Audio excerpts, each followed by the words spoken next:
Quand on pense à toi, on pense à... T'as fait la comédie française, t'as fait une sorte de classicisme quelque part, la classe à Tom Hanks, et là Timon. Mais j'ai fait Hakuna Matata aussi. Et ça, je trouve ça génial dans ta voxographie. J'adore. Il est la voix d'un des plus grands comédiens de l'histoire du cinéma américain, Tom Hanks. Il est la voix de Tom Cruise le plus souvent. Il est Woody, le cow-boy de Toy Story. Il est Timon, le copain de Pumba du Roi Lion. Il est parfois même Quentin Tarantino. Et dans le monde du doublage, il est aussi un directeur artistique prolifique et respecté. Il a dirigé par exemple Le Dernier Samouraï, Munich, La Guerre des Mondes, Insidious, Les Aventures de Tintin, Le Secret de la Licorne, Lincoln, Kingsman, Creed, Spider-Man Homecoming, Mission Impossible Fallout, Joker, The Father, Dune 1 et 2. Je parle de Et j'accueille le grand, l'immense Jean-Philippe Puy-Martin. Imaginons une musique entraînante de, pourquoi pas, du compositeur argentin Lalo Schifrin. Votre mission, si toutefois vous l'acceptez, est de répondre à la question suivante. Quelle est l'œuvre, la personne ou la personnalité qui a le plus d'influence sur toi étant jeune ? Ouh, waouh, ça c'est des questions. Oh, putain. Si tu sais pas, ou il n'y en a peut-être pas, je sais pas. Je sais pas. Étant jeune, j'étais bercé par la musique classique en fait. Ok. Donc, le plus d'influence sur moi, c'était Mozart, c'était en fait, tout ce que j'écoutais. Je me mettais devant une glace et je faisais le chef d'orchestre. J'étais comme un fou. Et non, il y a plein d'œuvres qui m'ont... Mozart en premier, je pense. Tu penses à la musique directement, quand tu penses à à des œuvres fondatrices pour toi ? Ouais, pour moi, c'était d'abord la musique, avant tout. Le théâtre est venu après. Le théâtre est venu dans le jeu quand j'étais môme, mais c'est venu à 17 ans, quoi. La musique est venue avant, le piano, beaucoup. D'accord. Et puis, il se trouve que mon cours de piano, la salle où il y avait les cours de piano, c'était la salle où il y avait des cours aussi d'art dramatique, le samedi. Et un jour, je tombe sur ça avec une amie qui y allait. Et puis voilà, ça ne m'a pas quitté depuis. Waouh, donc voilà. En fait, c'est un pur hasard. À Strasbourg, oui, absolument. Un pur hasard, j'imagine. Ouais. Je ne sais pas, on ne sait jamais. Le théâtre qui t'a appelé, plus que tu as été le chercher, ou tu as eu...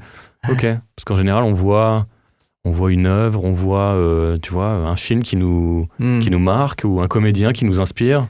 Ça peut être Brando, ça peut être... Oui, non, alors ce qui m'a inspiré, moi, à l'époque, quand je voulais être comédien, donc vers 17, 18 ans, c'était...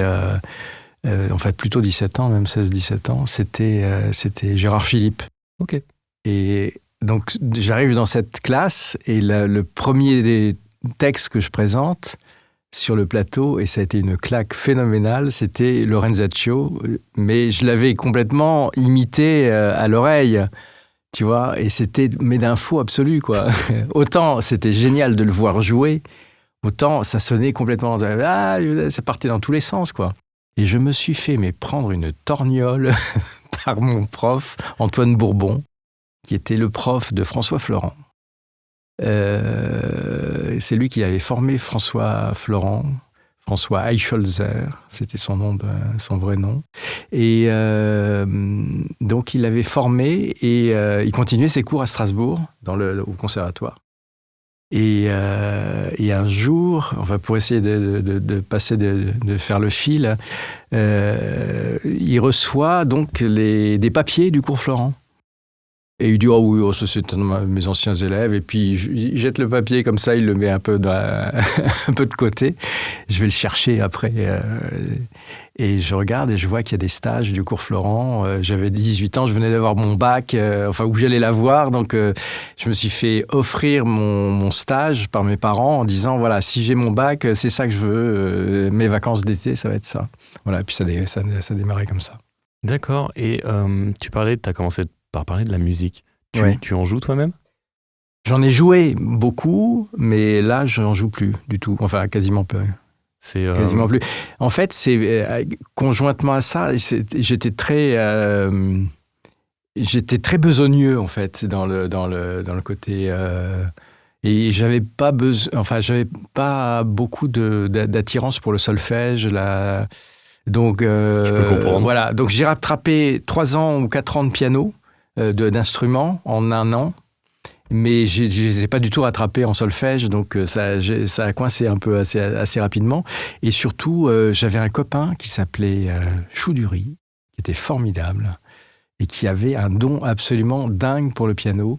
Et lui, il rentrait dans le clavier. Il n'avait pas besoin des pédales en bas pour faire fonctionner son piano. Il rentrait là-dedans comme dans du beurre. C'était extraordinaire. C'est magnifique de le voir jouer. Et ça m'a un peu... je me suis dit, putain, lui, s'il y arrive tellement facilement, moi, j'ai tellement de mal. Ah, ça t'a freiné? Ça m'a freiné. Ça t'a pas inspiré? Ça m'a pas inspiré, non. Je me suis dit, je suis limité là, en piano. Ça t'a fait peur. Voilà, mais j'adore la musique. Hein, et je m'en sers beaucoup aujourd'hui comme en tant que DA. La musicalité des mots. La musique revient beaucoup. C'est-à-dire que quand on fait de la direction artistique, on développe beaucoup plus l'oreille. Beaucoup plus que comme comédien. D'accord. Ouais.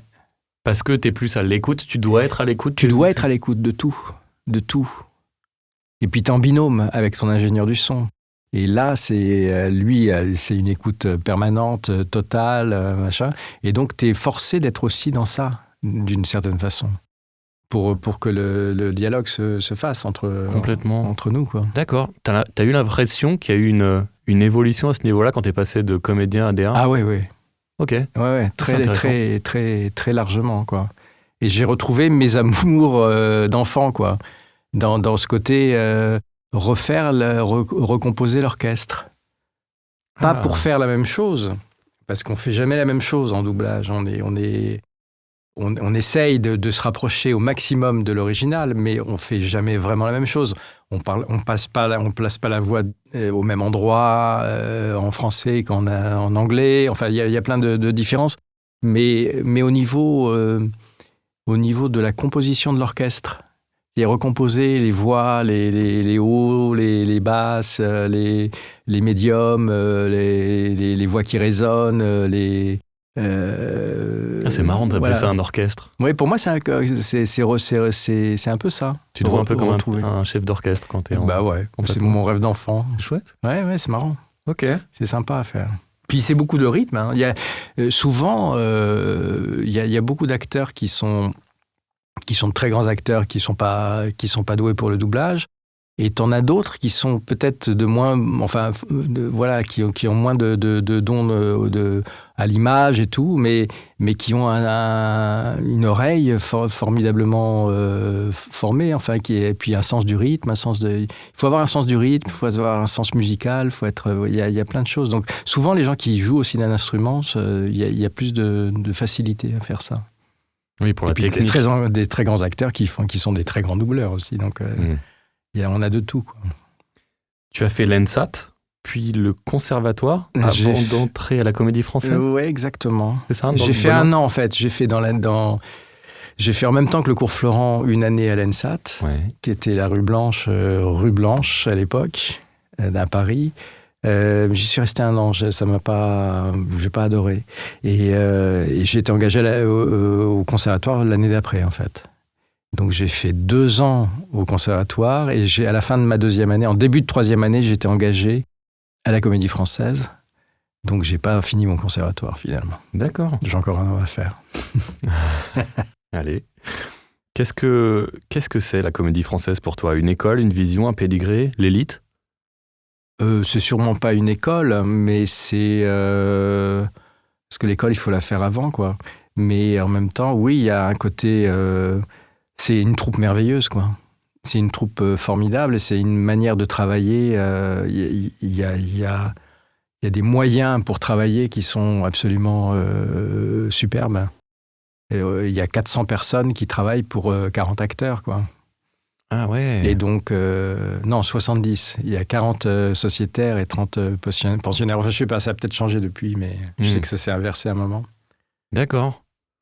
Et donc, il y a 70 acteurs et près de 400 personnes qui travaillent pour ces gens-là. Qu'est-ce que ça t'a apporté à toi? Plein de choses. Plein de choses au niveau... Ta technique, la méthodologie. Voilà. J'ai pu travailler avec des très grands metteurs en scène de théâtre, j'ai pu côtoyer de très grands auteurs de toutes les époques, de tous les styles, et puis j'ai vu comment les gens travaillent dans leur métier. Donc j'ai fait un film à l'époque, d'ailleurs un documentaire qui s'appelle Ferveur Comédie Française, qui est sur la maison. D'accord. Vue de l'intérieur, avec les voix des gens qui travaillent, et c'était passionnant à faire, et ça a très très bien marché. Ça a été une belle aventure. On peut le voir aujourd'hui quelque part, ce film ? Tu l'as pas mis sur YouTube ou tu l'as Non. pas mis... Je l'ai pas mis sur YouTube. Il faudrait que il faudrait que tu le mettes. Ouais, il faut que je le fasse. J'ai fait refaire un télécinéma il y a pas longtemps. Ouais. À la demande de la Comédie Française, d'ailleurs. Je sais qu'eux l'utilisent d'une manière non commerciale pour... voilà. Et moi, je vais peut-être essayer de le faire, effectivement, de le mettre sur YouTube, ou de le mettre auprès de l'INA. J'en sais rien, je sais pas, il faut que je vois. Je sais pas faire ça. Il faut que j'apprenne. Ouais, ou tu demandes. Je demande, ouais. Tu as fait du cinéma et de la télé, notamment sous les directions d'Alain Resnais, Colline Serrault, Gérard Houry, Mathieu Kassovitz, Yvan Attal. Ouais. Quelle relation entretiens-tu avec l'image ? J'adore. J'adore, mais c'est une relation un peu trop distendue pour moi aujourd'hui, je trouve. Mais j'adore ça. C'est très différent du théâtre, c'est très différent du doublage, c'est à la fois le même métier, et c'est en même temps un rapport différent, un médium différent. Tu te sens aussi à l'aise au théâtre, au doublage, à l'image ? Oui, peut-être plus en doublage en ce moment, parce que j'en fais beaucoup. Je crois que le fait de pratiquer énormément aide énormément. Donc là, pour l'instant, c'est vraiment le doublage, mais j'adore tourner. Ouais, j'aime beaucoup. Tu as des souvenirs particuliers sur ces... Le premier souvenir que j'ai, celui qu'on a toujours envie peut-être de retrouver, c'est mon premier contact avec le cinéma, c'était Alain Resnais, c'était Mon oncle d'Amérique, et le casting, ça s'est passé d'une manière tellement simple, c'était tellement génial. Je suis rentré dans son bureau, rue Madeleine Michelis à Neuilly. Ouais. Et un grand sourire, très gentil. Il m'a dit « Asseyez-vous ». Il m'a raconté en 2 minutes son film, le personnage. Et puis, voilà. C'était fait. Bon, ben voilà. Il s'est levé, il m'a salué. Il m'a dit « On se retrouve tel jour, à tel moment ». Voilà, c'est magique. Ouais, c'était une merveille.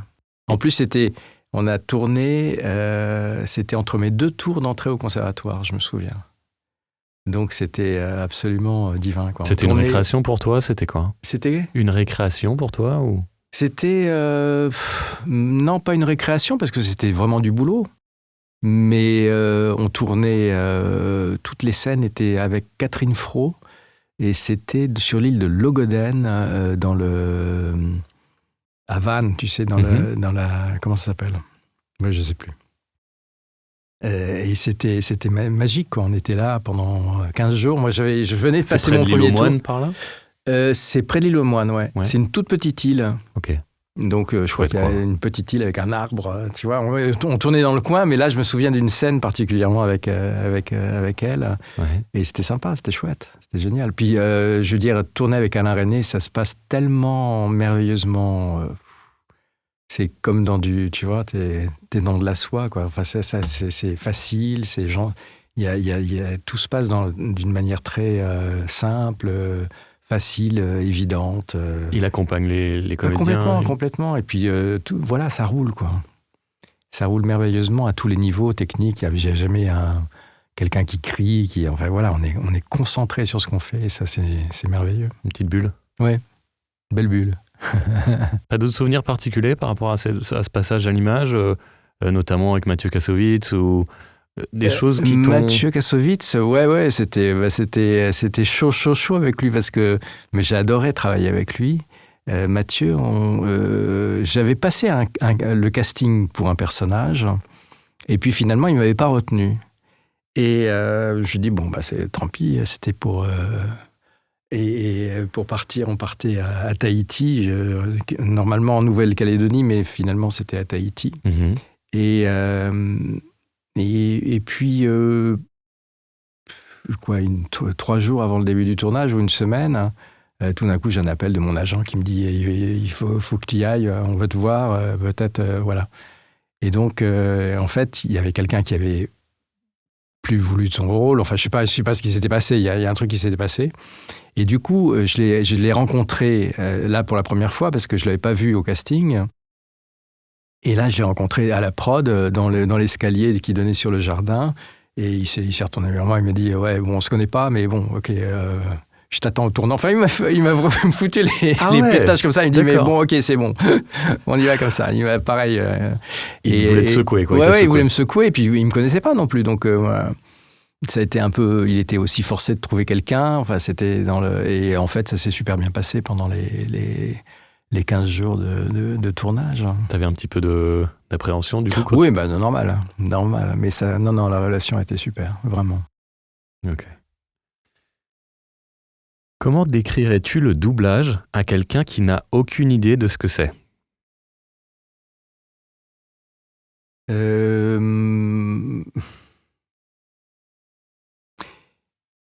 Je décrirais ça déjà à des acteurs.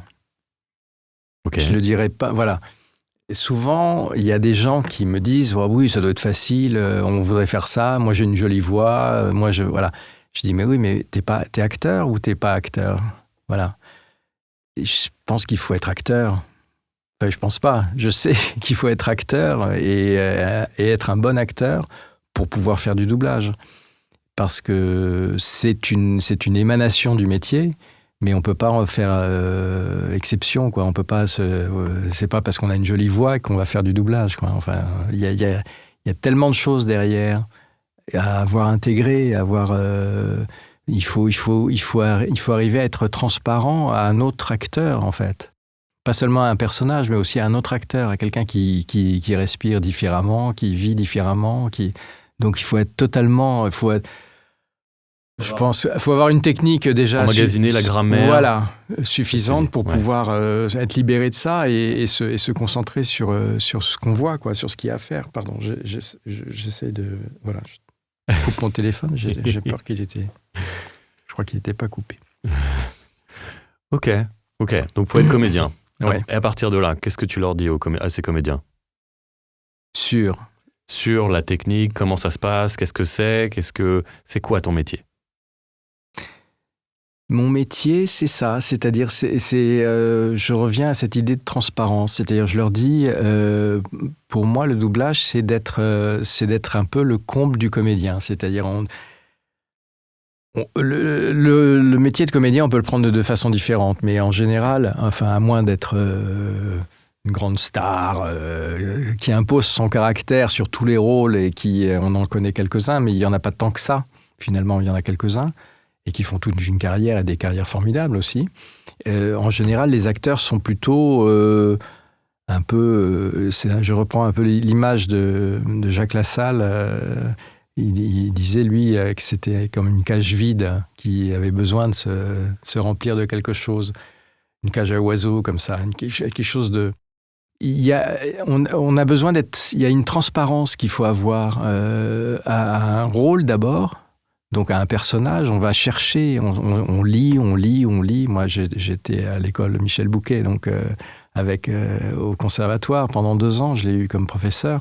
Et lui, c'était lisez, relisez, tout le temps, pour rentrer le plus profondément dans l'œuvre, quoi, dans l'œuvre, dans le personnage. Quand tu dis lisez, c'est le script ? Ah oui, le script, le scénario, la pièce, voilà, relire. Voilà. Bon, au doublage, on n'a pas ça. Donc, il faut déjà avoir ce passif-là, cette intériorité-là, pour comprendre ce qu'un autre acteur va amener, parce que lui, il a eu le script de moi 6 mois avant, 1 an avant, il a travaillé, il a fait des entraînements, il s'est concentré là-dessus comme un dingue. Le tournage a duré 3 mois, 2 mois, 6 mois, des trucs, il y a des choses énormes qui vous arrivent comme ça. par exemple, c'est des choses, ça dure des mois. Ils y vont, il y a une espèce de grande concentration comme ça, mais ils sont très très préparés à ça. Et nous, on arrive et il faut qu'en 6 jours, on fasse le travail qu'ils ont fait en 6 mois, quoi.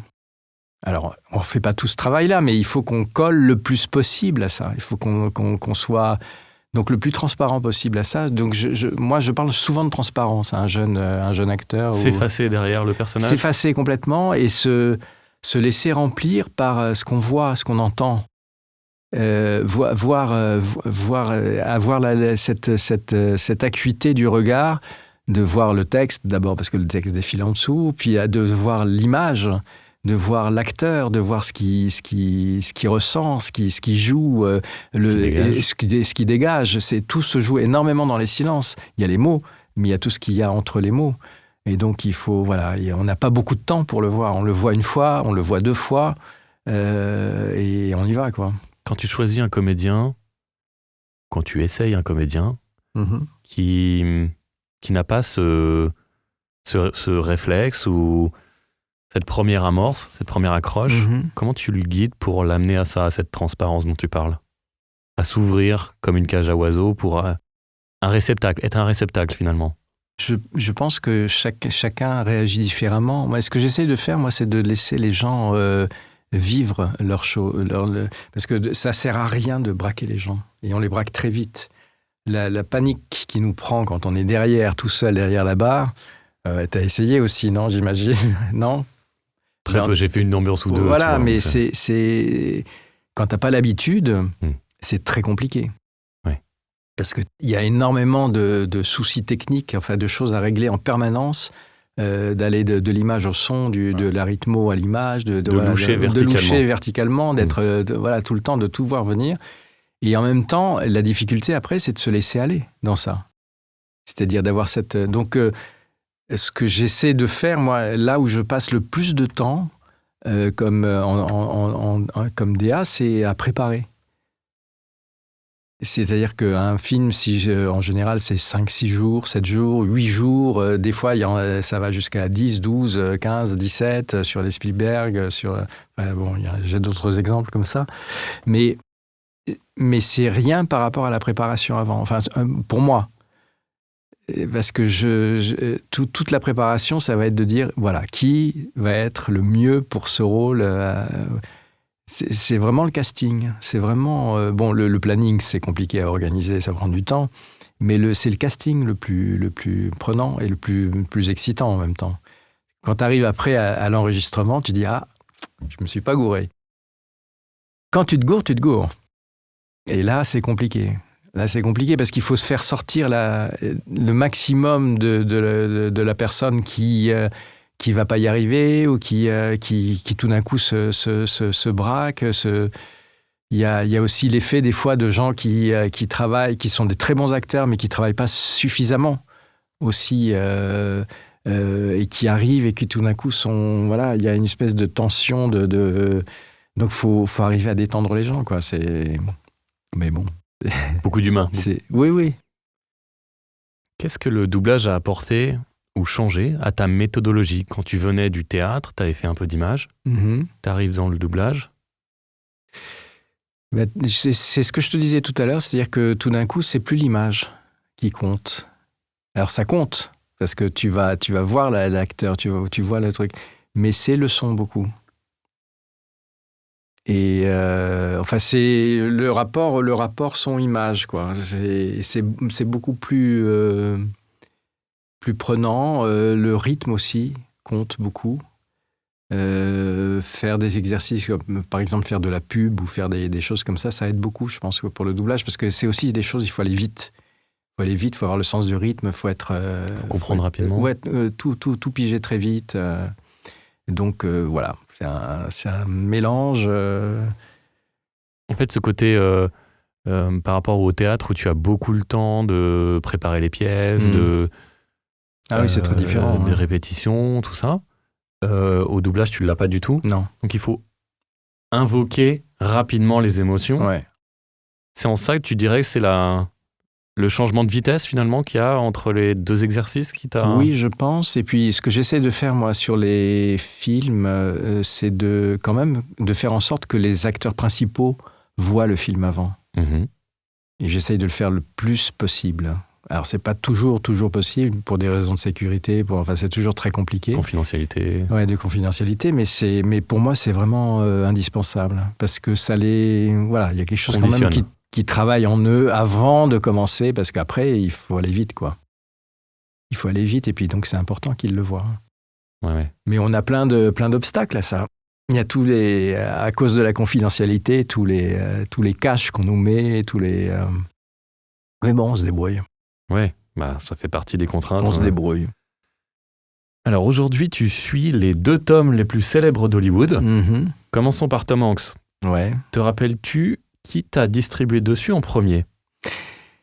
C'est Gérard Cohen, oui. Avec qui j'avais bossé sur je sais plus quoi. J'avais fait un de mes premiers films quand j'étais à la Comédie Française, justement. Et donc, je le connaissais et il m'a fait venir pour faire un essai, en fait, sur Tom Hanks. C'était un film qui s'appelait Punchline. Et il y avait... c'est un film qui n'a pas bien marché en France parce que c'était sur du stand-up comedian. Okay. À l'époque, ça ne nous disait rien du tout. C'était en 86 ou 87, un truc comme ça. Et donc, j'ai fait cet essai. Et le personnage avait 800 lignes. Tom Hanks, il avait 800 lignes. C'est pour ça qu'ils ont voulu faire un essai. Bien sûr. Et c'était Jeff Davidson, le superviseur. Ok. Tu le connais pas ? Non. Qui faisait... j'avais ces deux grands personnages devant moi et je paniquais un peu, mais bon, ça s'est bien passé. Et j'ai eu le rôle. Et puis après, ça s'est enchaîné. Tu l'as gardé ? Ouais, je l'ai gardé. À quel moment tu t'es dit, ce comédien n'est pas comme les autres ? Est-ce que tu te l'as dit déjà ? Oui, bah oui. Dès le début, dès le premier film, enfin, je crois que Tom Hanks, il a une filmographie tellement dingue. Il y en a pas un à acheter, quoi. Il y en a pas un où tu te dis, bon, ça, vraiment... Même les films qui sont moins bien écrits, il se sort du lot. Ouais, il sort, tu vois. Il sort du lot et puis il emmène tout, quoi. Il emmène tout avec lui. Bon, là où je me suis dit, là, vraiment, c'est sur Forrest Gump. Ah, voilà. Et c'est arrivé assez vite. Bien sûr. C'est arrivé assez vite, mais c'est vrai que c'était extraordinaire ce qu'il faisait là-dessus. Là, il t'a ébloui. Ah ouais, complètement. Ouais. Mais pas que là. Il m'éblouit. Ah ouais, même sur Turner et Hooch, tu vois, il y avait sur des comédies comme ça, ce sens-là pareil, du rythme et de plein de choses, quoi. C'est vraiment un sacré bonhomme. Saurais-tu me décrire sa façon de jouer ? Sa façon de jouer, non, parce que je pense pas qu'il ait une façon particulière de jouer, mais il a une stature. Je dirais qu'il y a quelque chose en lui de très profondément ancré dans la terre, de quelque chose de voilà. C'est un père de famille, quoi. Il y a depuis toujours, il y a ce côté, voilà, il est là, c'est quelqu'un sur qui on va compter, c'est quelqu'un sur qui, avec qui on peut avancer. Il instaure une confiance, donc voilà, il y a quelque chose de très, très paternel chez lui, une figure très paternelle. Donc c'est ça que je retrouve un peu à chaque fois. Peut-être moins dans Forrest Gump. Moins dans Forrest Gump, oui, mais en même temps, le rapport à l'enfant, il y a quand même, oui, bien sûr, mais il y a quelque chose de, voilà, je sais pas comment dire, mais il y a en même temps une très grande fantaisie et beaucoup d'humour, un œil qui rigole comme ça, qui rit tout le temps, mais derrière quelque chose de très très assis, enfin très très présent, très, très rassurant, je dirais. C'est comme ça que tu l'appréhendes à chaque fois en te disant, bon, il faut que je trouve mon assise. Je l'appréhende pas à chaque fois. Je laisse venir, je laisse voir, je découvre. Et puis, mais il m'entraîne dans ça, ouais. Et il m'entraîne dans ça. Je sens que ma voix devient plus grave, que voilà, qu'il y a quelque chose qui se pose et qui qui agit différemment. Le rythme, peut-être.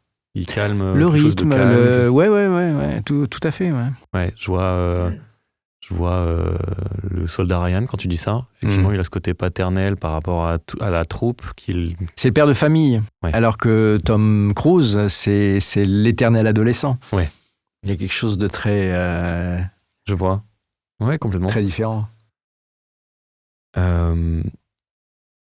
Qu'est-ce que tu dirais qu'il a amené au 7e art, Tom Hanks? Je sais pas, faut le demander à lui. Non, mais tu le connais bien, tu l'as... Ah ben je le connais pas à ce point-là, mais je le connais bien. Tu connais sa façon de faire, tu connais ses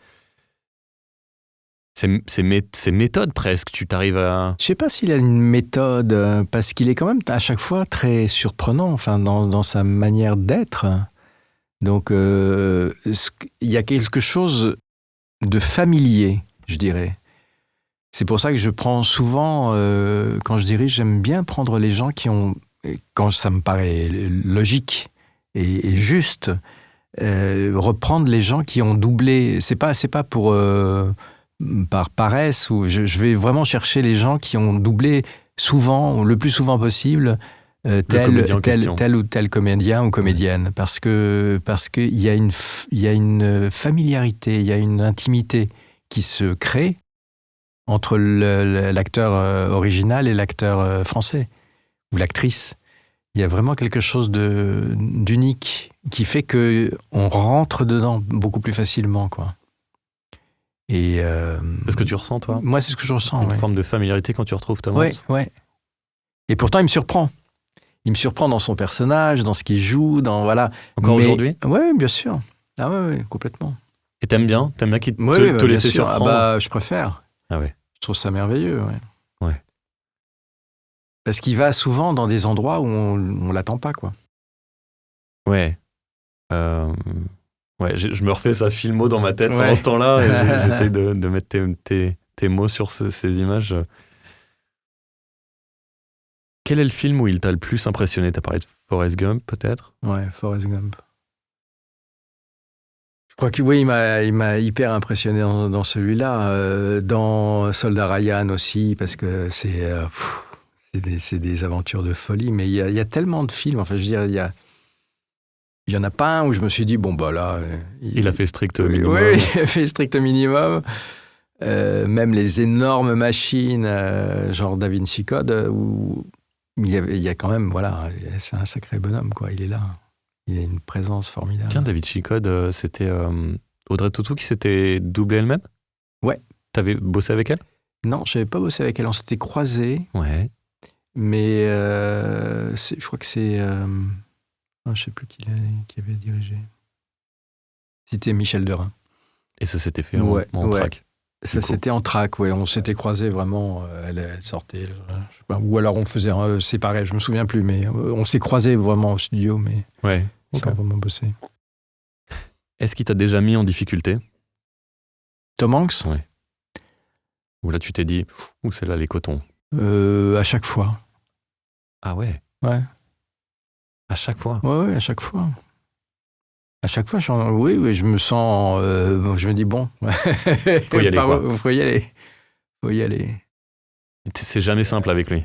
Non, c'est pas simple. C'est une bonne chose pour toi? Oui, c'est bien. C'est bien. Mais c'est pas simple. C'est pas simple parce qu'il y a du background derrière, il y a plein de choses qui se passent, quoi. Puis il a une voix quand même plus grave que moi, donc il faut pas non plus que je tombe dans le truc où il faut que d'aller chercher trop le match voice. Voilà, le match voice. Mais non, c'est oui, c'est à chaque fois un challenge, quoi. Je me sens pas... je rentre... Il y a une familiarité, et en même temps, il représente quand même souvent des personnages très complexes, très, très forts, donc il faut y aller, quoi. Quand on t'appelle pour un Tom Hanks, J'adore. Je dis oui tout de suite. Tu vas en courant, bien sûr. Ben oui. Mais tu penses à quelque chose, tu t'appréhendes, Non, j'appréhende pas, non, je suis super heureux. T'es jamais nerveux? Non, pas spécialement, je crois. Même si tu sais qu'il va te faire sortir. Ouais. Non, mais parce que j'adore. C'est du travail, en fait, tu vois, c'est... J'y vais pas comme ça. Ok. J'y vais pas comme ça. Je suis super content en même temps. Toujours main dans la main avec le DA ou tu... Ouais, bien sûr. Tes forces de proposition dans ces cas-là, même sur un personnage, c'est pas un personnage, un comédien que tu suis depuis si longtemps. Bah oui, forcément tu proposes quelque chose mais en même temps tu as vraiment besoin de ce retour en permanence d'un DA qui te... Moi je trouve, moi j'ai vraiment besoin de ça. Quand je dirige et qu'il y a un des 2 tomes dedans, je me fais diriger. Coup de main. Ouais, complètement. Ouais, t'as jamais eu ce... Comment on pourrait dire ? Ce travers peut-être de te laisser aller en te disant bon, ça fait quand même quelques années que je le suis, je le connais le pépère, c'est pas un DA qui vient d'arriver ou qui va me dire tu vois. Non. T'as jamais cette prétention finalement. Bah non, ça sert on peut à l'avoir, rien. c'est humain. Oui. Je sais bien que non, ça sert à mais rien. de toute façon, si t'es face à un DA qui connaît pas son boulot, tu le sens très vite. Et voilà. Mais ça en général, ça n'arrive pas. Surtout sur ces gros films, je pense. Ça n'arrive pas. Ok. Quand on suit donc depuis si longtemps un comédien comme ça, est-ce que tu dirais que ça devient de plus en plus facile puisque tu connais et reconnais ces trucs et astuces de mieux en mieux, ou bien de plus en plus difficile car plus difficile de créer et de surprendre à ton tour? Moi, je dirais ni l'un ni l'autre. Je sais que je vais avoir du plaisir à le retrouver. Donc ça, c'est le côté facile. Et le côté, c'est pas de plus en plus difficile. À chaque fois, je crois que chaque film apporte son lot d'inconnus, de part, voilà. Et puis, ce qu'il y a, c'est que si je dirige un film, par exemple, où il y a un des 2 et que je me fais diriger, souvent, après, quand je dirige les autres, si je me réentends, et je me réentends tout le temps, je dis, bon, on va refaire ça. D'accord. Voilà. Et là, j'essaye on enlève, ouais, c'est trop compliqué, machin, voilà. Il y a des... Je suis un peu jamais satisfait complètement, donc... Garde-toi pour la fin. Garde-toi pour la fin. Ouais. T'auras pas à te réentendre. Petite astuce comme ça. Ouais, mais en même temps, c'est tellement des premiers rôles que c'est bien pour les autres qu'il y ait déjà le personnage au départ, je crois. Enfin bon. Bien sûr. Ça dépend. Ça dépend de plein de choses. Ouais. Alors, tu saurais dire le film de Tom Hanks que tu préfères? En dehors de Forrest Gump? Si c'est Forrest Gump, c'est Forrest Gump. Ouais, Forrest Gump. Forrest Gump, tu dirais? Ouais. Et... Mais il y en a eu tellement bien. Oui, bien sûr. Mais tu saurais dire pourquoi lui particulièrement par rapport aux autres? Parce qu'il n'a pas ce côté moins paternel et qui se met peut-être plus en danger en allant chercher quelque chose d'enfantin. Oui, puis moi j'ai dû aller faire... lui a fait un travail extraordinaire par rapport au môme qui le joue lui quand il est petit, parce que le môme il est vraiment... il marche vraiment comme ça, il parle vraiment comme ça. Et donc il a fait ce travail et moi j'ai fait ce travail par rapport à lui, donc c'était passionnant à faire. Ça a duré, je crois qu'on a bossé bien 2 semaines là, sur ce film, et moi j'ai adoré, vraiment. Pour moi ça a été vraiment un truc de boulot et de création quelque part en même temps. Parce que tout d'un coup, il y avait un peu comme dans un dessin animé, finalement, il y avait la possibilité d'une fantaisie, d'une vraie... de quelque chose de personnel en même temps dans cette interprétation. Mais complètement collé à l'original. Hein. Mais ça permettait ça. Ouais. Donc c'est peut-être pour ça que j'ai un... Tu gardes un souvenir si particulier. Ouais. Comment t'es rentré dans cette... Tu parles de la physicalité finalement quand... À la fois, oui, la physicalité, puis du coup dans la voix, si tu veux, cette manière d'aller chercher quelque chose comme ça, ouais. et qui tout d'un coup, il y a une possibilité. il y a une possibilité de folie, de création, de jeu pur comme ça, qui est très, très passionnante. Comment tu arrives à ça? Par le travail, c'est-à-dire petit à petit, ou alors avec, c'est-à-dire au fur et à mesure des boucles, tu vois, tu vas petit à petit, ou alors avec un gros travail en amont, et après, laisser aller, lâcher de ballon? Bah, tu peux pas y aller petit à petit parce que lui, il est toujours au niveau maximum. Donc, sur chaque boucle, tu as besoin d'être tout le temps dessus, quoi, en permanence. Je pense que j'ai dû voir le film avant. Ouais. Je suis sûr même. Et puis après, ça a été un boulot. On y revient, quoi. On y revient. Tant que c'est pas là, c'est pas là. Tu te rappelles avoir fait des boucles? Ah oui, bien sûr. Plein de fois? Ouais. C'est toi qui proposais naturellement, je veux la refaire, tant que tu n'y arrivais pas ou... Oui, je pense que c'est un mélange, en fait. Mais c'était passionnant à le faire, vraiment. Okay. Et toi, tu dirais que c'est aussi l'interprétation dont tu es le plus fier sur un film de Tom Hanks? Oui, peut-être, oui. Film préféré plus interprétation, dis donc, Forrest Gump. Il décroche le gros lot. Ouais. Tom Hanks, c'est aussi Woody, le cow-boy emblématique de Toy Story. Ouais, ça aussi, pareil. C'est un plaisir, une liberté aussi de... Voilà, tu parlais de création et tu faisais le lien avec les dessins animés. Est-ce que de passer du live à de l'animation t'a fait changer d'approche sur ce comédien? Ou bien t'as préféré... Là, je le sens plus Tom Hanks Voilà, c'est ce que je voulais dire. Est-ce que t'as préféré oublier Tom Hanks pour mieux créer ton Woody? C'est ça que t'as fait, d'accord. Complètement. Je suis parti de ce qu'il propose lui, évidemment. Mais pareil, là, tout d'un coup, il y a aussi une liberté, quelque chose qui permet d'être plus libre, plus inventif, plus... Malgré la grosse machine, malgré le fait que ce soit Disney, malgré... Ouais, complètement. T'as eu l'impression d'avoir libre et... Puis de s'amuser merveilleusement, quoi. C'était tout nouveau à l'époque, hein, cette manière de faire du dessin animé. C'était le premier Pixar? C'était le premier Pixar. Enfin, il y avait eu le petit court-métrage avec les oiseaux là sur la... que j'ai adoré, que j'ai vu 100 fois. Chaque fois, il me fait rire. Moi aussi. Ouais. Et puis, c'était le premier. Toy Story, donc, on s'est éclaté à le faire. Et puis après, le 2, et le 3, et le 4. Peut-être le 5. Peut-être le 5, on verra. Et puis donc, on a parlé des deux tomes. Donc, le deuxième, c'est Tom Cruise. Ouais. Que tu as fait pour la première fois dans Entretien avec un vampire, c'est ça? C'est ça? Ouais. Est-ce que tu te sens plus à l'aise sur lui ou sur Tom Hanks?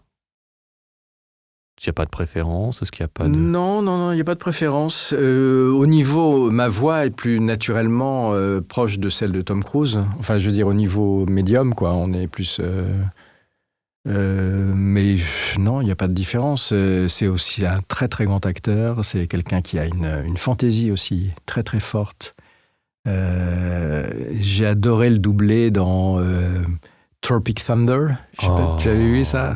Il est pas au générique du film, il est chauve, il a un bide comme ça, tu reconnais que ses yeux. Les Grossman, je crois, il s'appelle. Oui, c'est génial ce qu'il fait dedans, c'est génial. C'est l'un de ses meilleurs rôles. Mais oui, c'est extraordinaire, il a une fantaisie absolument dingue. Mais ça parce qu'il était pote avec Ben Stiller et que Ben Stiller lui a dit vas-y, lâche-toi. Exactement, et c'est merveilleux, quoi. C'est là où il est le meilleur, où il se lâche, où maintenant il produit ses propres films, donc il peut se permettre de se lâcher aussi. Mais c'est un autre genre. Ouais, c'est autre chose. Mais là, c'est vrai que Tropic Thunder... Mais moi, j'adore le doubler, vraiment. Vraiment. Tu vas moins chercher le côté paternaliste, du coup, avec lui, et la voix grave. Il n'y a pas ce côté-là. Lui, c'est quand même l'éternel jeune homme. Et donc, c'est très différent. C'est pas la même énergie, c'est pas la même... c'est très différent. C'est très différent, c'est pareil. Donc là, je regarde et boum, faut rentrer dedans, quoi. Il te surprend autant que Tom Hanks? Il me surprend, ouais. Il me surprend pas mal, ouais. Pas mal, parce qu'il est peut-être plus... plus surprenant. Plus surprenant. Ouais, sur certains aspects, oui. Pareil, Tropic Thunder, je m'y attendais pas du tout. Ah non, la personne s'y attendait. Je crois qu'il nous a tous pris de court. Mais il a fait des trucs assez formidables. Ouais. Mais c'est tellement pas le même genre, ces deux comédiens. Non. Ça doit être génial pour toi. Oui, c'est formidable. De voguer de l'un à l'autre. Oui. Mais bizarrement, on me reconnaît plus sur Tom Hanks que sur Tom Cruise. C'est assez Alors, est-ce que c'est parce que tu le fais depuis plus longtemps? Peut-être. C'est peut-être ça. Tu l'as t'as été plus régulier sur lui? Alors que Tom Cruise, il y a eu plus de gens qui l'ont fait. Tom Cruise, oui. Il y a Poivet qui l'a fait au départ. Poivet, bien sûr. Je l'ai eu donc sur Entretien avec un vampire. Ouais. Après, il y a eu Eyes Wide Shut qui est arrivé. Donc là, il y a eu un casting organisé par... comment elle s'appelle? La réalisatrice Ferrand. Je ne sais plus son prénom. Et donc, il fallait et donc, moi, à ce moment-là, j'ai fait le casting, mais ils ont choisi Yvan Attal, qui l'a fait, lui, 5 fois. Oui. Et puis, je l'ai retrouvé, moi, après, sur Dernier Samouraï. Le Dernier Samouraï, c'était il y a quand même 20 ans, quoi. Que tu avais dirigé plus de 20 aussi, ans, que j'ai dirigé aussi. Ouais. C'est comment de diriger et d'avoir à incarner le rôle principal à la fois? C'est ce que je te disais, c'est-à-dire ça se fait pas avec la même personne. J'ai dirigé le film et je me suis laissé diriger par quelqu'un pour le rôle. Ouais, c'est super important. Dans ces cas-là, tu te dis pas... Non. Je me dis pas, je vais le faire. Non. Tu te dis pas, mince, c'est avec Tom Cruise, c'est avec Tom Hanks, et on me donne la direction, je vais devoir trouver... Non, mais je suis ravi. T'es ravi. Ouais. Je trouve quelqu'un avec qui j'aime bosser et ça se passe très bien. Ouais. Dernier Samouraï, c'était chouette aussi. Ouais, c'était bien, ouais. En Nouvelle-Zélande, je crois qu'ils avaient tourné. Ah, ça, je sais pas. Ouais, c'est possible. Alors, moi, perso, je trouve que c'est un acteur phénoménal à plus d'un titre. Ouais. Et je prends toujours beaucoup de plaisir à assister à ses performances. En revanche, j'ai pour lui la même critique que j'ai avec DiCaprio. Je trouve que, aussi impressionnant soit-il, dans tout ce qu'il fait, je vois la caméra. Je vois qu'il se place, qu'il s'adresse indirectement à moi. Contrairement, par exemple, à un Gary Oldman, un Sam Rockwell, un Paul Giamatti, qui sont plus créatifs, innovants, surprenants. Qu'est-ce que t'en penses, toi? Qu'est-ce que tu penses de son jeu? Comment tu le décrirais? Non, moi, je trouve qu'il a un jeu... je comprends ce que tu veux dire, mais en même temps, je trouve qu'il a un jeu... alors, c'est peut-être aussi parce que c'est à la fois le producteur. Tu vois, c'est ça que tu vois, je pense. C'est le patron. Ouais. C'est le patron. Et il y a ça. Mais en même, ça ne me dérange pas, moi, dans l'image. Ça ne me dérange pas parce que je sens toujours, derrière, il y a toujours quelque chose qui frise aussi. Une espèce de petite folie comme ça qui est prête à sortir. Alors, ça sort ou ça ne sort pas, mais... alors après, c'est une manière de filmer, mais c'est quand même... très très fort. Moi, je suis assez bluffé par ce qu'il fait. Ouais. Vraiment. J'ai un mot qui me vient pour décrire son énergie et... Ouais, pour moi, c'est animal. Oui, complètement. Il y a quelque chose d'animal, tu vois. Complètement. Il aime bien surgir comme ça. Ouais. Et DiCaprio a un peu ce côté-là aussi par moment, dans les films de Tarantino notamment. Ouais. Et je pense que le fait d'être aussi c'est un patron de studio, hein. Tu vois, c'est pas seulement, il fait pas des films, enfin, c'est un studio à lui seul, quoi. Ouais, il a sauvé Hollywood il y a 2 ans avec Maverick. Ouais. Donc, c'est quand même un sacré truc, tu vois. C'est des responsabilités énormes. Donc, je pense qu'il y a ça aussi qui peut-être te donne l'impression qu'il est d'une...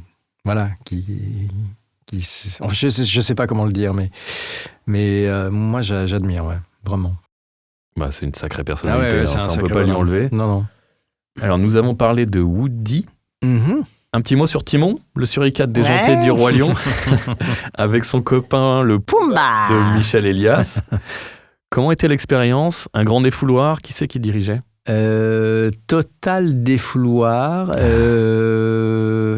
Qui c'est qui dirigeait? Je me demande si c'était pas Barbara déjà à l'époque. Si. Ouais, je sais pas, je sais plus. Je te vais dire une connerie. En tout cas, c'est Fred Taïeb qui était aux manettes. Ouais. Et alors peut-être que c'est lui qui dirigeait aussi. Je sais plus. Là, je vais te dire une bêtise. Okay. Il faut regarder. Mais le nombre de fous rires qu'on s'est fait à enregistrer ça, mais avec tous les trois, là, avec Fred et Michel Elias. Et Michel, mais c'était dément, quoi. La folie totale. Ouais. Ah, mais ouais, total. Ce qui est génial, c'est que sur ce rôle en particulier, quand on pense à toi, on pense à... T'as fait la comédie française, t'as fait une sorte de classicisme quelque part, la classe à Tom Hanks, et là Timon. Mais j'ai fait Hakuna Matata aussi. Et ça, je trouve ça génial dans ta voxographie. J'adore. On pense pas, on fait pas le lien directement. Ouais. Je crois que j'ai dit un peu la même chose à Bernard Lano. On fait pas tout de suite le lien entre Puy Martin, comédie, personnage déjanté en tout cas. Ouais. Mais c'est tout ce que j'aime en fait. Et justement, tout ce que j'aime. J'adorerais faire ça à l'image, tu vois, trouver des personnages comme ça, créer des. Est-ce qu'il y a une petite frustration, le mot est fort, mais par rapport à ça, est-ce que tu aimerais en faire plus Oui, j'aimerais bien. Ah oui, j'adorerais. Ouais, j'ai regretté de ne pas faire le dernier, par exemple, justement, Le Roi Lion, enfin pas animé celui-là, avec des animaux. Oui. Ça, c'était des Star Talent qu'ils ont mis. Ouais. Mais ça, j'ai regretté, mais bon. That's life. T'as vu le musical à Mogador ? Non. Je l'ai vu à Londres. Ah, bon, si tu l'as déjà vu. Je l'ai vu à Londres et j'ai adoré. Ah, c'est super. C'est magnifique. Magnifique. Extraordinaire. Ouais.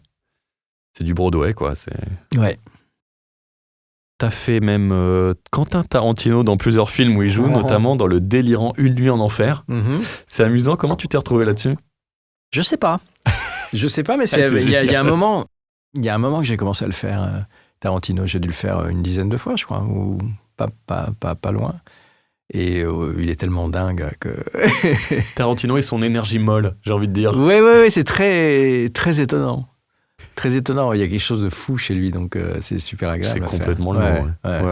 Ouais. Une sorte de psychopathe. C'est... Psychopathe mou, oui. Bon, ok, si tu t'en rappelles pas, bon. Quand es-tu passé à la direction, pour quelle raison et sur quelle œuvre ? Quand je suis passé à la direction, écoute, ça a été en plusieurs étapes, mais vraiment l'étape importante, ça a été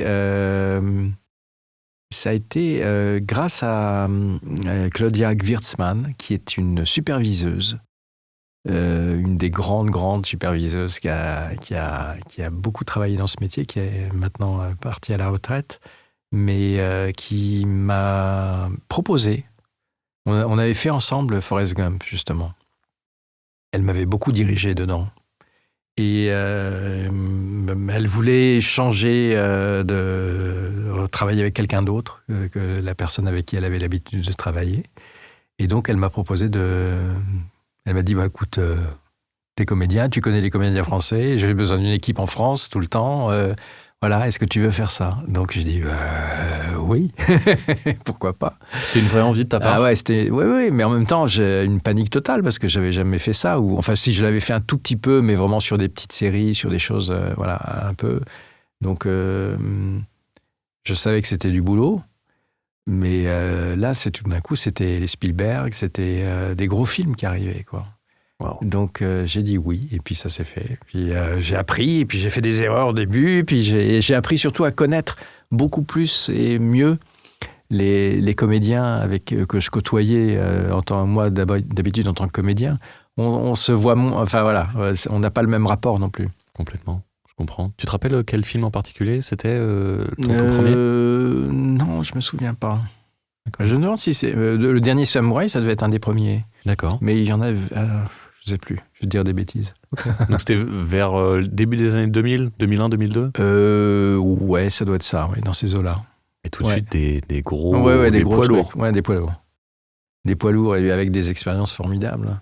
Et on allait mixer, je me souviens, on a fait ça au moins 4-5 fois. On allait mixer à côté de San Francisco. Oh là.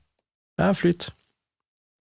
Skywalker Ranch. Ah ouais, j'allais dire ça au hasard. Et okay. C'était, mais j'ai un souvenir de ça, mais absolument dingue. T'as été au Skywalker Ranch. Ouais, mais pas qu'une fois. Pas qu'une fois. Raconte. T'as pris des photos, c'est comment ? J'ai pris des photos, ouais. C'est super. C'est un vrai ranch. C'est un vrai ranch. T'arrives, c'est sur la Lucas Valley Road, mais je pense que Il l'a acheté parce que ça a porté son nom déjà, il me semble. Mais en tout cas, t'es en pleine brousse.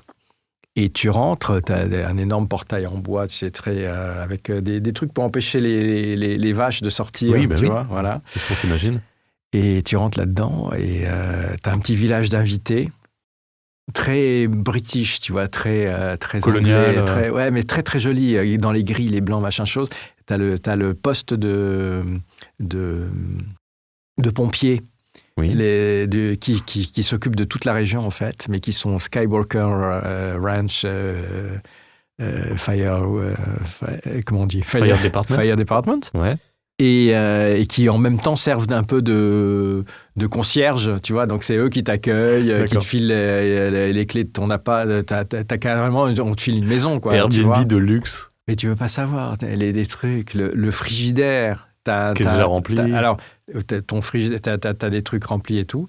Et puis, t'as une salle où tu peux te faire la cuisine et tout ça dans la maison avec des frigos qui sont c'est des trucs... américains, des frigos américains. Oui, tu rentres dedans à 5, tu vois.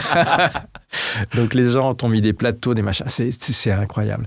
Et puis, tu as des hectares et des hectares de terrain avec des ranchs comme ça, et de l'extérieur, tu as l'impression d'être en pleine brousse. C'est des fermes, des machins, des trucs. Tu vois des animaux partout, sauvages partout, des serpents, des oiseaux, des bêtes à cornes avec des cornes très particulières. Ouais. Tu as de tout. Et on te file des vélos pour faire les kilomètres pour aller monter au studio. En fait. Et tu arrives dans les trucs et c'est des studios hyper high-tech à l'intérieur. C'est dingue, quoi. Dingue. Me dis pas que tu as rencontré mon héros, Ben Burt. J'ai dû le rencontrer. C'est ingénieur du son. Ouais, enfin, c'est plus qu'un ingé son. C'est un créateur de son. Exactement. Oui, un sound designer, celui qui a fait tous les Star Wars. Si, je l'ai rencontré avec Wally, c'est lui. Claudia. Ouais, Claudia me l'a présenté. Oh là là là là. Ouais. Oh là non, mais là c'est là. dément. Tu peux pas savoir. Oh là là là.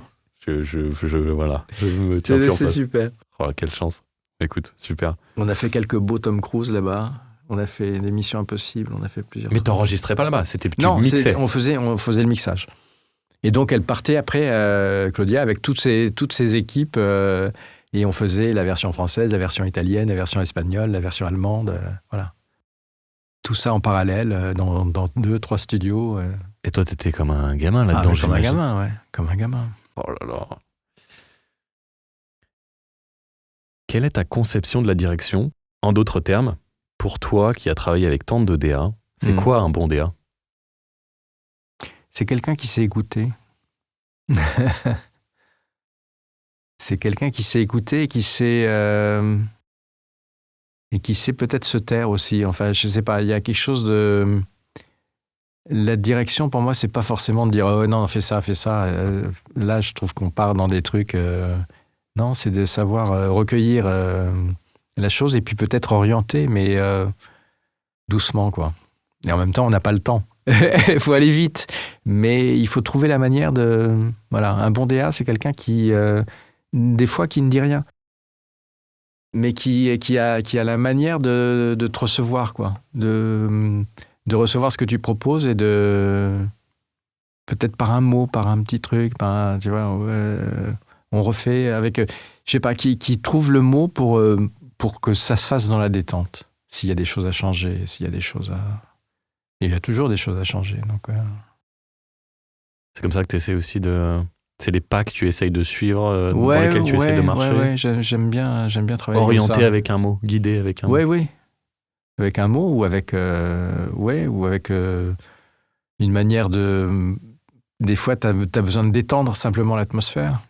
Tu vois? Souvent? Non, mais ça peut arriver. Ça peut arriver. Qu'il y ait une frustration chez le comédien qui n'arrive pas à trouver la scène. Oui, du coup, ça peut être ça. Ça peut être ou qui tout d'un coup est embêté par autre chose, tu vois. C'est pour ça que j'aime bien préparer. J'ai pas d'assistant. Je me suis fait mon assistant personnel sur mon ordinateur. Ouais. Je me suis créé un truc avec tout... où je peux mettre tout en parallèle et tu vois, avoir T'as ton système. J'ai mon système, mais j'aime bien savoir qui vient, comment il vient, pourquoi il vient pas ce jour-là, s'il est malade, s'il va être en retard. Tu vois ce que je veux dire ? Ne pas débarquer sur un plateau et qu'on m'ait préparé le travail et pas savoir ce que je fais vraiment. Donc, je trouve que ça fait partie du boulot aussi. Mais bon, après, c'est chacun son truc. Hein, mais... C'est sûr que c'est moins artistique et quand j'ai eu Hervé Rey qui me disait que lui, c'est pas du tout son truc, qu'il s'ennuyait dans la prépa et qu'il préfère déléguer, je l'entends aussi. Oui, absolument. Non, chacun son truc. Hein. Ouais. Moi, j'aime bien ça. Et quand tu préfères... Alors, allez, je vais lâcher le mot. Est-ce que tu préfères travailler en track ou pas en track ? Ouais, j'aime bien travailler en track. Toi, tu travailles en track ? Ouais. Mais souvent parce que c'est souvent une obligation sur les gros films. Parce qu'on te dit, voilà, tel personnage, il a telle piste, tu vois, donc D'accord, c'est une histoire de technique. Ouais, c'est technique. Parce qu'il ne peut pas y avoir d'overlap. Il ne peut pas y avoir d'overlap, donc tout le monde doit s'enregistrer. Alors, le grand luxe, c'est de s'enregistrer en track, mais que tu as les deux principaux qui sont ensemble et qui, l'un après l'autre, fassent... Oui. Ça, tu ne peux pas toujours te permettre de faire ça. Mais moi, j'aime bien, en tant que DA, en tout cas, travailler en track, même en tant qu'acteur, parce qu'on est plus concentré. On est plus concentré pour... alors, à moins d'avoir des scènes très particulières de dialogue à deux, où là, c'est vraiment bien de les avoir, ce qui peut être le cas, ça arrive assez souvent aussi, d'ailleurs. Mais le travailler en track, ça permet quand même d'être concentré sur une seule personne. Et de pas se laisser distraire par l'autre ou les autres. Et pas entendre la réponse à la question, ça t'a jamais posé un souci ? Non. Non, parce que tu l'as entendu dans l'original. Dans l'original ? Ouais. Mais si par exemple... Donc, en fait, l'important, c'est de retrouver le même niveau. Le même niveau de volume, le même niveau intensité, énergie, le même niveau... Après, il faut rentrer dans ce moule-là, si tu veux. Et tu peux pas te bourrer si... Mais est-ce que ça bride pas la créativité ? Par exemple, je crois pas. Deux comédiens qui sont ensemble Ouais. et il y en a un qui va dire « Ah, mais tiens, j'ai une idée, je propose ça. » Et du coup, l'autre va réagir en fonction.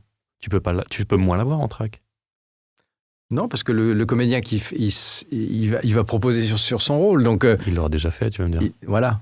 Mais si c'est celui qui arrive en deuxième, qui a une idée et qui dit « Ah, je peux pas le faire comme ça puisque... » Ah oui, mais là, à ce moment-là, c'est un problème d'écriture et donc effectivement, ça peut arriver aussi, ouais, c'est vrai.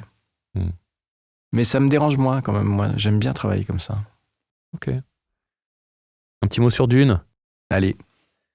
Quel niveau de connaissance avais-tu sur la série d'Herbert avant de diriger les films de Villeneuve ? Aucune. C'est vrai ? Ah ouais, je connaissais pas du tout, mais je me suis mis vite dedans parce que... T'avais pas lu les bouquins ? J'avais pas lu les bouquins. T'avais vu celui de Lynch ? Et j'avais pas vu celui de Lynch. Non. Si. Ah ouais. Ouais. Ok, et là du coup t'as lu les bouquins et t'as vu celui de Lynch ? Non, j'ai pas voulu voir celui de Lynch. D'accord. Parce que je savais que c'était très différent et qu'il avait voulu mettre... voilà. Non, mais je me suis plongé dans le bouquin. Et puis, j'ai travaillé avec Pierre Buteau comme ingénieur du son, qui est un fou de Dune. Et avec son assistant, qui est génial aussi, pardon. Il faut que je retrouve son... Ah, flûte. Ça va me revenir. Qui lui arrivait carrément avec... il avait une bible comme ça, avec tout, avec des marque-pages, des trucs. Donc, non, j'étais très, très, très bien entouré. Ouais. Mais c'est vrai que j'ai eu vraiment envie de me plonger dedans avant, quoi, de voir... T'as vu d'abord les films avant de vouloir... Non, je me suis plongé dans le bouquin d'abord. D'accord. Et puis après, on a fait le premier film et puis le deuxième, là, maintenant. J'avais commencé à les lire il y a très longtemps et c'est costaud. C'est costaud, ouais. Ouais, c'est pas un style simple, c'est pas fluide, c'est pas du space opéra à la Star Wars, c'est de la hard sci-fi. Donc, c'est ouais, mais c'est chouette. En même temps. Toi, ça t'es rentré dedans. Ouais, je suis rentré dedans. Ouais. Génial. Et quel a été le plus gros challenge pour toi sur Dune, part 1 et 2 du coup ? Le plus gros challenge... Je sais pas, moi, c'était vraiment du plaisir. Ouais. Ouais. Pareil, enfin, le plus gros challenge, c'était d'arriver vraiment pour tous les rôles les plus petits à trouver le personnage, le truc. Ah, tu parles de la distribution. Ouais. Oui, mais pour moi, il est là le challenge. Il est là. Ta direction coule plus de sources pour toi après ? Complètement. Et j'adore trouver... Il y a un petit personnage comme ça qui est dans le début du 2, qui est un commandant qui se fait massacrer par le Harkonnen. C'est au tout début de ces premières bobines. Ils sont dans l'espèce de salle de réunion, enfin de commandement. Et t'as un petit bonhomme comme ça qui arrive et qui dit aux méchants, vous devriez peut-être un peu vous calmer. Il se fait. Et là, j'ai demandé à Pascal Elzo de faire ces personnages et il m'a fait un truc mais géant, quoi. Géant. La scène dure 20 secondes, 30 secondes, mais c'est super. Et ça, j'adore. Tu dirais que pour toi, c'est ça le plus gros challenge, d'attacher autant de détails, enfin, autant de concentration et d'application sur les seconds rôles. Ah oui, énormément. Ouais. C'est très, très important. Il n'y a pas de petits rôles. Dans Dune ou de manière générale? En général. Mais dans Dune aussi, évidemment. Surtout mais il n'y a pas de petits rôles. Et quand ils sont les grands films, les petits rôles sont tenus d'une manière extraordinaire. Donc tu peux pas te permettre de mettre, de dire ça c'est de l'ambiance, on prend. Non, il faut vraiment chercher, quoi. Même si c'est de l'ambiance, même les ambiances, il faut les travailler, il faut avoir des bons, quoi, pour le faire. C'est super important, ça change tout. Ah ouais. Si t'as tout d'un coup un truc qui amollit le truc pendant 20 secondes, c'est fini, tu perds les gens, quoi. Ouais. Tu les perds. Et les premiers rôles, c'est extraordinaire. Ce que fait Gauthier Batou dans la scène en Fremen, là, ça me fout les poils, moi. Je trouve ça génial. Mais bon, c'est le personnage principal et on a le temps de travailler et on travaille et on avance et c'est magnifique. En combien de temps tu l'as fait ? 6 jours. 6 ? Ouais. 6 jours ? C'est peu ? Ouais, c'est peu. C'est peu, mais on avait bien préparé et puis il n'est pas très causant, le film, mais il y a beaucoup de choses à faire. J'ai eu Jérémy Covillo qui est passé, qui est un fou furieux de science-fiction de pas mal de choses. C'est un gros geek, hein, et il s'est éclaté. Il a adoré, lui. Il a adoré faire ça. De toute façon, sur Bardem, de toute façon, c'est du bonheur en barre. Ouais. Donc, il est super dessus. Ouais. Ils sont tous formidables, hein, vraiment. Alors moi, j'ai été le voir au cinéma en anglais, mais je suis très curieux de voir votre travail. Va voir le français, tu me diras. Ouais. Mais moi, je suis très fier de la. J'en ai parlé un peu avec Laura au téléphone. Ouais.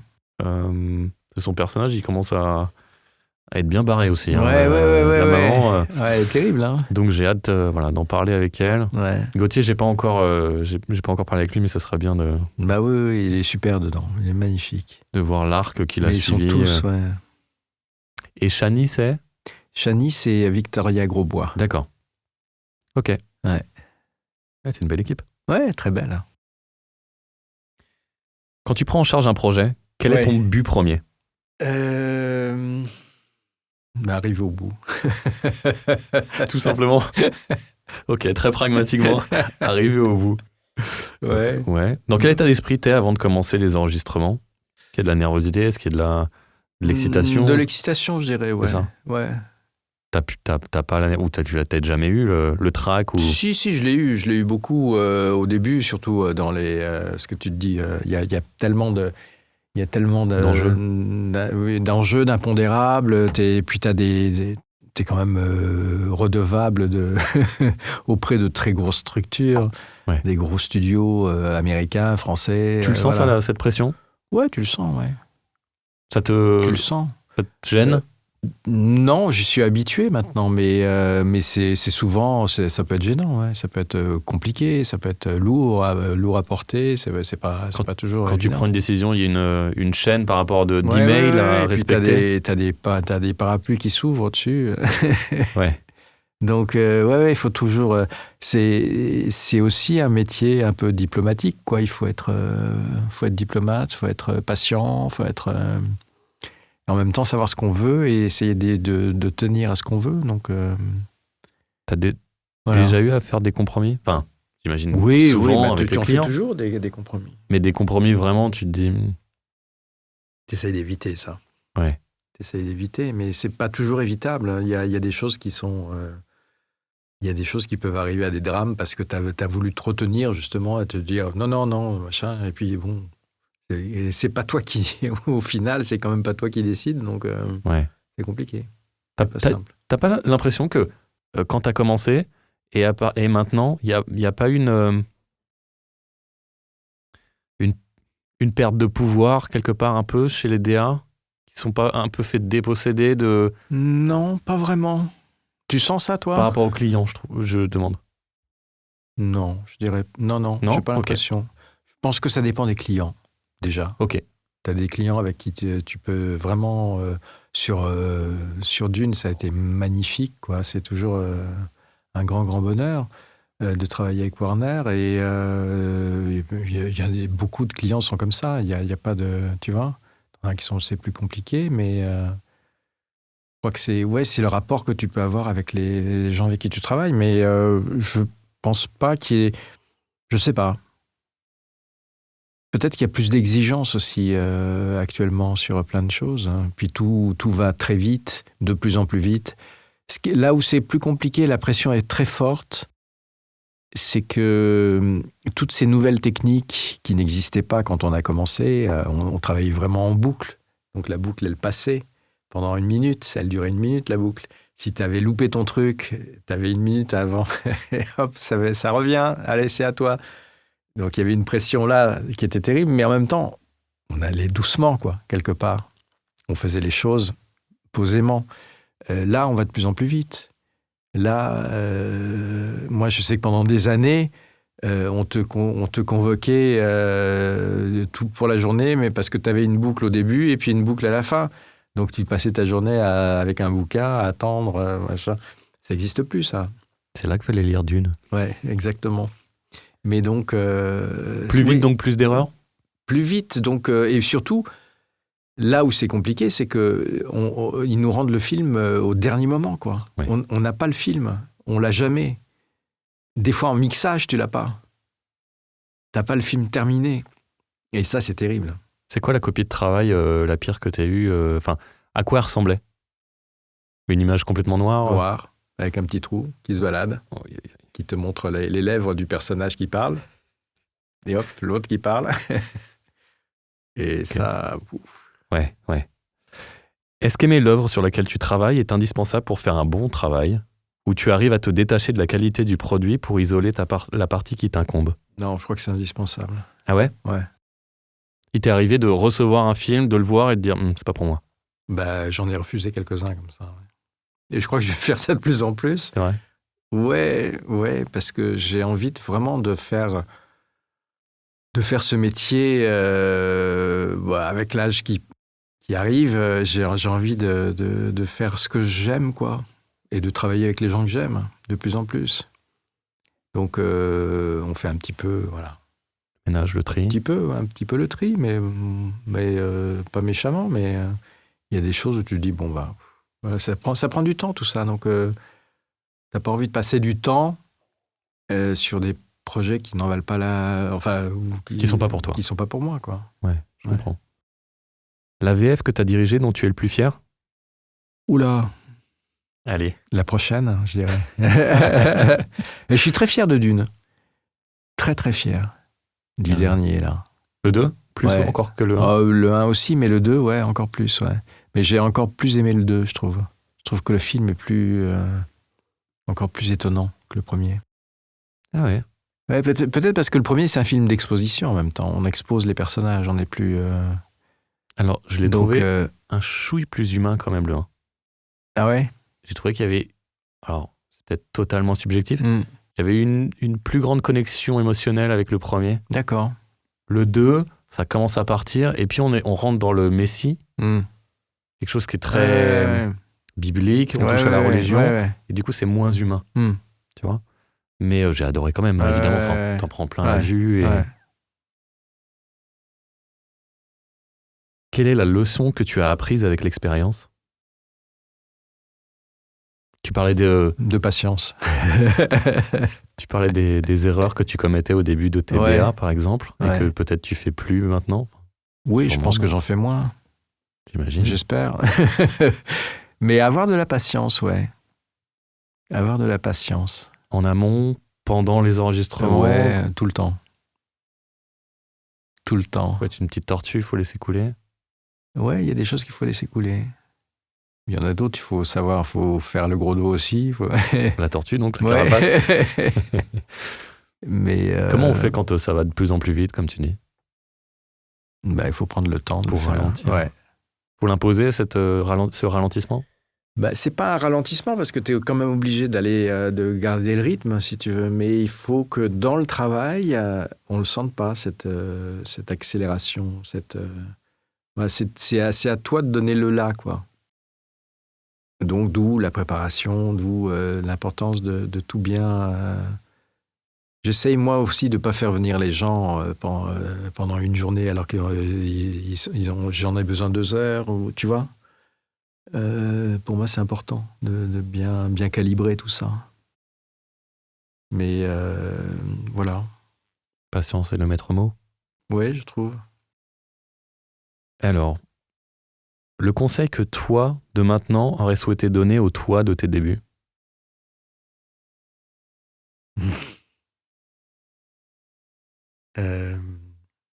Calme-toi et regarde les choses importantes. C'est quoi les choses importantes ? C'est l'humain. C'est l'humain. C'est le rapport humain.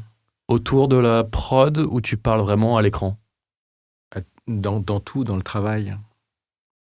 Dans le travail. C'est-à-dire, je pense que jeune comédien, on est foufou, on a envie on se dit, je jouerai Hamlet à 30 ans, je ferai ça, machin chose et tout ça. Une espèce d'ambition folle, comme ça, très, très, très grande. Et qui fait qu'on passe beaucoup à côté de plein de choses, humainement, je pense. Et voilà, c'est peut-être à ça ce que je conseillerais à moi à 20 ans. Je dirais, regarde un peu autour de toi, prends le temps et cultive tes relations avec les gens. J'aime beaucoup. En conclusion, en 2000, Tom Hanks joue dans le film Seul au monde, où après un accident d'avion, son personnage s'échoue sur une île déserte. Mm-hmm. Imagine-toi à sa place, sur une île. Ouais. Quelles seraient les 3 œuvres que tu souhaiterais avoir avec toi dans pareille situation ? Film, livre, album, de musique ? Un de chaque. Un de chaque, alors ce serait quoi ? En même temps, je pense que peut-être, je ne suis pas sûr d'avoir... un film, je ne suis pas sûr. Parce qu'un film, c'est un regard qu'on vous impose. Alors, c'est super, hein, on peut adorer, mais c'est toujours la même chose, quoi. Un bouquin, c'est quelqu'un qui vous parle et c'est votre imagination qui impose la chose. Donc, votre imagination, elle bouge, elle évolue avec le temps. On ne le relit pas 2 fois la même chose. Quand on lit un bouquin sur 1 an ou 2 ans de différence, on y trouve d'autres choses. On peut le lire 10 fois de suite. Il y a plein de choses qu'on va trouver qu'on n'avait pas lues au début. La musique, c'est pareil. Donc, ces 2 choses, voilà. Si j'avais 3 œuvres à trouver, les œuvres Mozart, Bach